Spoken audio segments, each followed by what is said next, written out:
Hello అండి, నేను ఇవాళ ఒక మంచి వీడియోతో మీ ముందుకు వచ్చాను.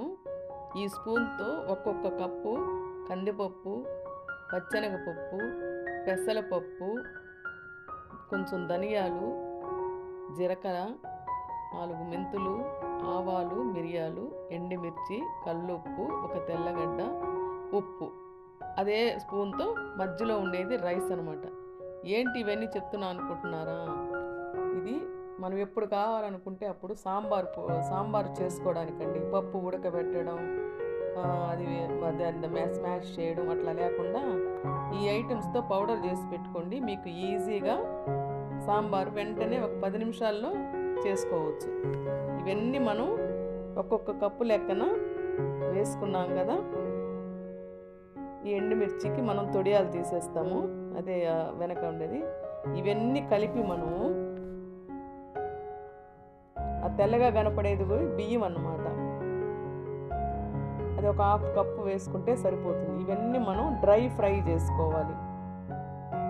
సన్న మంట చూసారు కదా, ఆ ఫ్లేము దాంట్లో సన్నగా మాడకుండా జస్ట్ స్మెల్ వచ్చే వరకు దాన్ని ఫ్రై చేసుకోవాలండి. ఇందాక కరివేపాకు చూపించాను కదా, అది ఫ్రెష్ కరివేపాకు. అది కడిగి బాగా తుడిచి దాన్ని కూడా మనం ఇందులో వేస్తాం. ఇప్పుడు మనం ఎండుమిర్చి కూడా ఇందులో వేసి బాగా ఫ్రై చేయాలండి. ఇది ఒక్కసారి కొంచెం కష్టపడితే చాలు, మనకి ఎప్పుడు కావాలనుకుంటే అప్పుడు సాంబార్కి తయారు చేసుకోవడానికి రెడీ అయిపోతుంది అనమాట. చూడండి, కరివేపాకు బాగా కడిగాను, చిన్న టవల్తో తుడుస్తున్నాను చెమ్మంతా లేకుండా.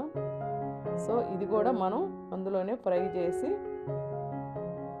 ఇది సాంబార్ పొడి కాదండి, మళ్ళీ మిస్టేక్ అవుతుంది. సాంబారు చేసుకోవడానికి మనం కందిపప్పు ఉడకబెట్టి స్మాష్ చేసి వెజిటబుల్స్లో వేసుకుంటాం కదా, అదంతా చెయ్యకుండా ఇది ఇన్స్టెంట్ పప్పు అన్నమాట. చూసారు కదా, ఈ విధంగా చేసుకుంటే మనకి ఎప్పుడు కావాలంటే అప్పుడు, సపోజ్ దొండకాయ ఉంది, బెండకాయ ఉంది, దోసకాయ ఉంది, మునక్కాయ ఉంది, చాలు టమాటా, ఎర్రగడ్డ, మునక్కాయ ఉందనుకోండి, మనం అది కొంచెం కర్రీలాగా చేసుకొని ఈ పొడి మిక్స్ చేసేసుకుంటే మునక్కాయ సాంబార్ అవుతుంది. అంతేగాని దానికి పప్పు ఉడకబెట్టడం అట్లాంటివి ఏమీ అవసరం లేదండి. చూడండి, ఇట్లా డ్రై ఫ్రై చేసుకోవాలి. ఈ ఫ్రైలోనే కొంచెం ఒక పసుపు పొడి వేసుకోండి, ఇంగువ కూడా వేసుకోండి.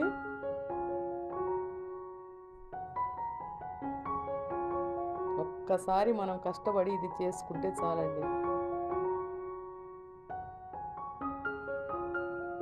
ఇది చేసిన రోజే నేను ఈ పొడితోటి సాంబార్ చేశాను. అది కూడా మీరు చూడండి ఎంత బాగా వచ్చిందో. సో ఇది బాగా లైట్గా ఫ్రై చేసి ఇందులోనే ఈ తెల్లగడ్డలు కూడా కొంచెం ఆ వేడి మీదే వేసేస్తాం అన్నమాట. ఇది కొంచెం బాగా చల్లార్చాలి.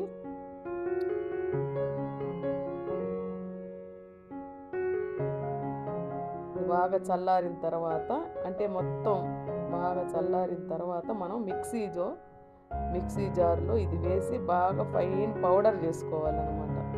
కొంచెం అటు ఇటు ఉన్నా పర్వాలేదు, ఈ మిక్సీలో వేసేసుకోవాలి.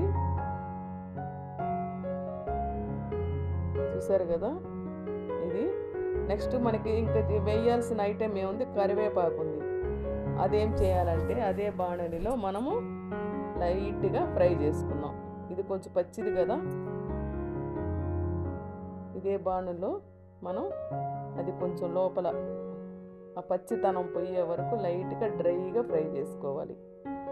ఎందుకంటే ఇది కూడా మనకి ఆ పొడిలో వేసినప్పుడు పౌడర్ అవ్వడానికి అన్నమాట.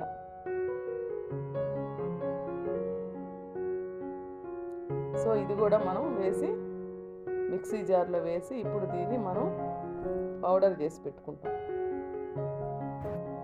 ఇదిగోండి, పౌడర్ ఇలా వస్తుందండి. ఇది మనం 2 స్పూన్ల, 3 స్పూన్ల, 4 స్పూన్ల అనేది మనం వేసుకునే వెజిటబుల్ బట్టి ఉంటుంది. ఈ వీడియో నచ్చితే లైక్ చేయండి.